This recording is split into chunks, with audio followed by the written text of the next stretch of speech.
Ding. I wake up to the sound of my cell phone, my daughter's name glowing on the screen. 3:10 a.m. Mom, my belly won't stop hurting. I respond immediately. Baby, it's been almost a week now. Please, go to the emergency. Don't wait till Tuesday. Do you think I should?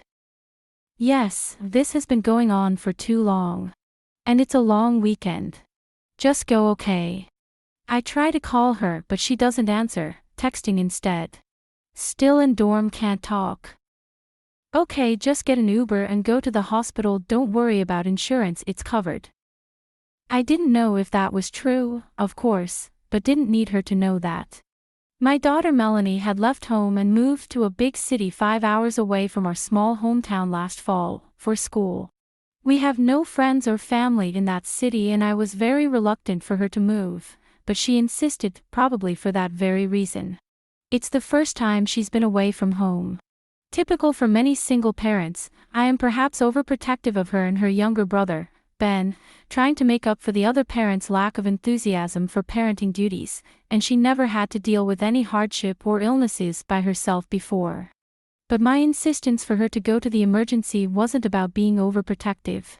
She had been complaining about this for several days now, and she is usually an active, healthy girl. I barely hear from her during the week, often having to call and text several times before I get an answer about how busy she is.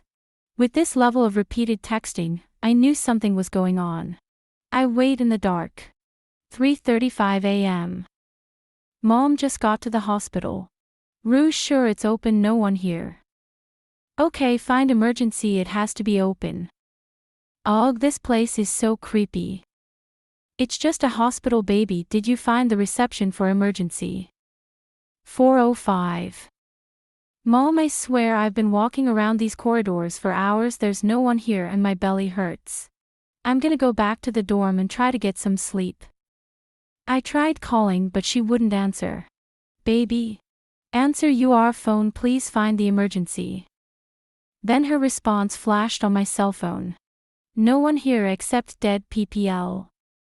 The maternal anxiety gnawing my insides instantly burst into flames, replaced by a sharp sense of dread and terror as I had never experienced in my life. I jumped out of bed and began changing frantically into my outdoor clothes. Never mind that I had to be at work in a few hours, or Ben was still in bed and would need breakfast before being sent to school. I knew I had to get to that hospital as soon as I could. 4:25 a.m. On my way, Melanie, I'm just leaving home, RN, be there by 10. Can you call a friend to come get you? No answer. I called as I drove out towards the highway, again no answer. 5 a.m. Her text flashes on the car screen. Don't come here, Mom, please, Ben still needs you, I love you. I barked her name at the hands-free, desperately trying to call her as I punched the hospital's location into the GPS, but she never answered. Tears streaming down my face, accelerating through the highway, I called 911, gasping that my daughter is in danger at the General Hospital hundreds of miles away. I barely escaped crashing into oncoming cars, as headlights rushed towards me in the dark, honking furiously away in the night. I tried calling a few more times during the drive, but I gave up. Eventually, I swerved into the parking lot of the hospital. I'll never know how I made it there alive. 10:17 a.m. Baby, I'm here at the hospital. Rue here. No response.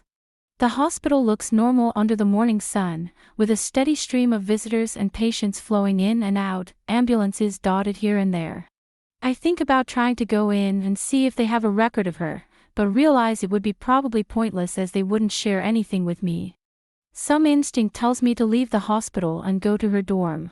As I pulled up, I spotted her coming down the steps. She looked lovely, glowing with health and youthfulness, her thick chestnut hair gleaming in the sunshine.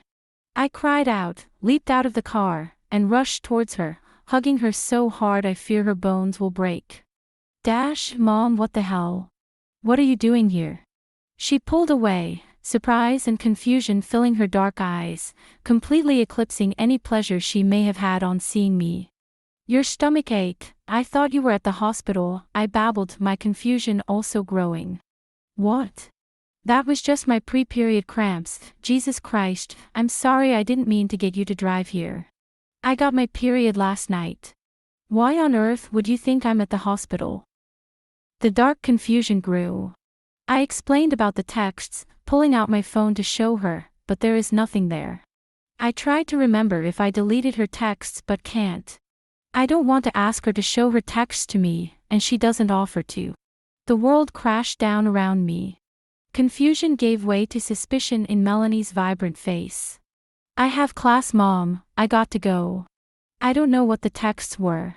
I'm sorry. Are you driving back? I can't remember what I mumbled in response. Some friends are calling for her impatiently, and she ran off.